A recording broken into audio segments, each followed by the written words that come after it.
안녕하세요. 정형외과와 함께하는 척투부입니다. 제가 지난번에 골다공증에 대해서 우리 채널을 통해서 말씀드린 적이 있는데요. 오늘은 지난 시간에 이어서 골다공증 제2탄, 골다공증 어떻게 치료할까입니다. 저와 함께 하실 교수님은 건양대병원 정형외과의 장민구 교수님입니다. 교수님 안녕하세요. 네, 안녕하세요. 저는 대전에 있는 건양대학교 병원에 정형외과에서 근무하고 있는 장민구라고 합니다. 골다공증은 정상적으로 매우 단단해야 될 뼈가 약해지고 작은 충격에도 부서질 수 있는 상태로 골밀도 검사에서 T 점수가 마이너스 2.5 이하일 때 진단됩니다. 50세 이상 여성의 한 3분의 1 정도가 골다공증일 정도로 흔하게 나타나는 병이지만 남성이나 젊은 환자에서도 관찰되기도 합니다.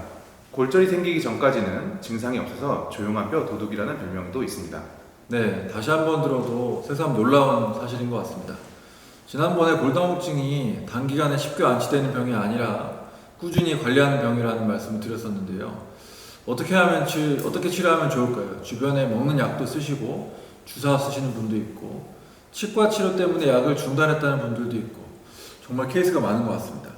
네, 그래서 오늘은 골다공증 기본 치료부터 치료제의 종류, 부작용 이런 것들을 다 같이 알아보겠습니다. 골다공증 치료제에서 가장 기본이 되는 것은 바로 칼슘과 비타민 D입니다.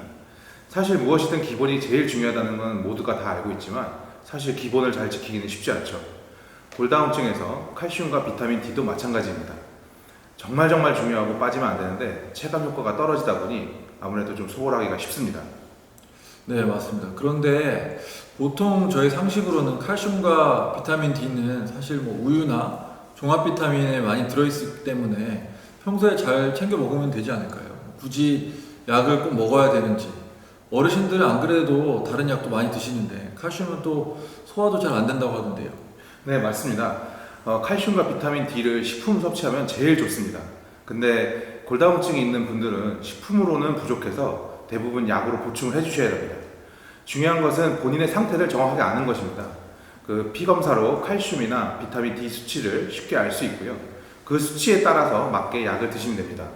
특히 비타민 D는 단기간에 수치를 많이 올려야 하는 분들이나 먹는 약이 불편하신 분들을 위해서 3개월에 한 번씩 주사 맞는 것도 있으니 그것도 추천해 드릴 수 있겠습니다. 네, 자 그럼 이제 지금부터 오늘의 본론인 골다공증 치료제를 본격적으로 한번 알아보겠습니다. 약 종류도 정말 많은 것 같고요. 이름도 복잡한데 좀 알기 쉽게 설명해 주실까요? 네, 먼저 치료제의 종류를 운동 경기의 공격과 수비로 비교해 보겠습니다.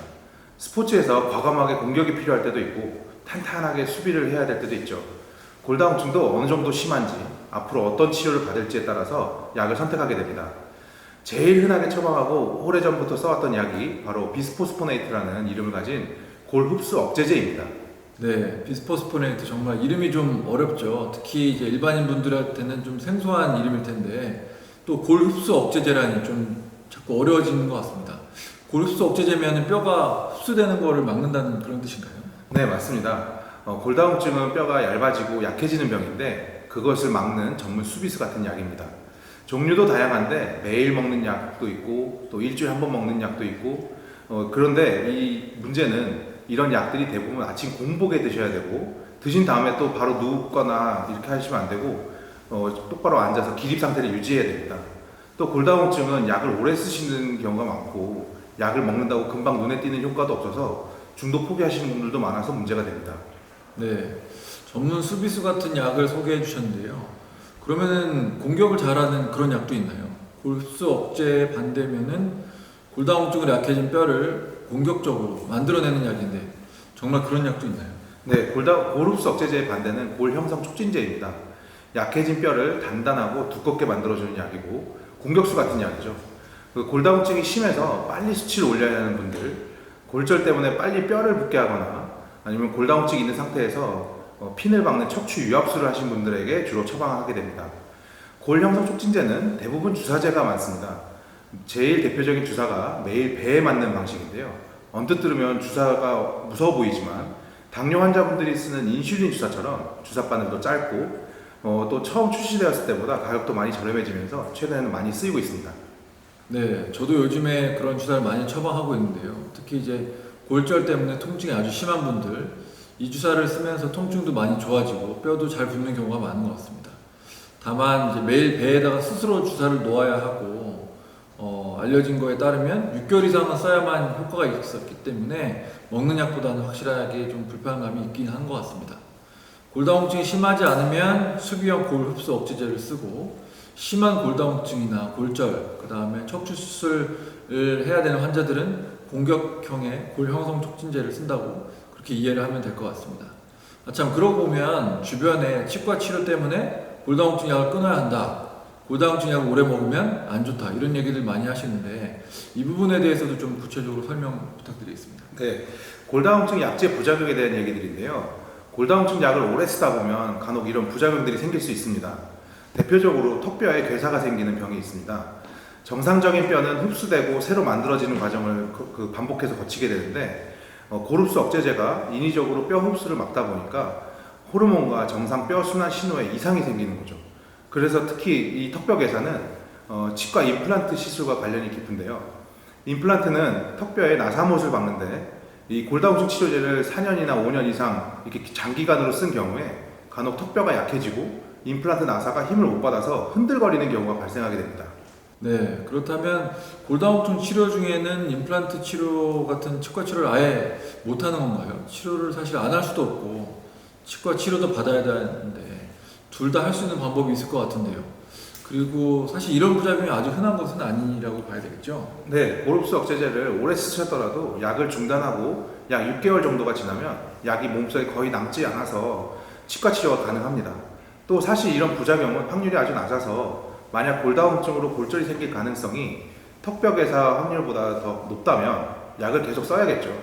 특히 요즘에 나온 약들 중에는 이런 부작용이 적거나 없는 약도 많기 때문에 치과 치료 중에는 약을 바꾸면 됩니다.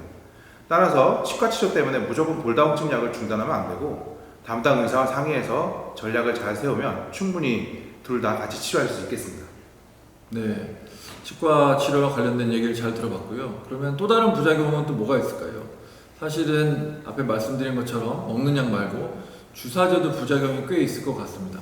특히 매일 맞는 주사 같은 경우에는 또 요즘에는 뭐 6개월이나 1년에 한 번 맞는 주사들도 있고요. 한번 이런 주사제 부작용도 한번 설명해 주실까요? 네, 알겠습니다. 주사제는 먹는 약보다 아무래도 농도가 높다 보니까 부작용이 간혹 더 생길 수 있습니다.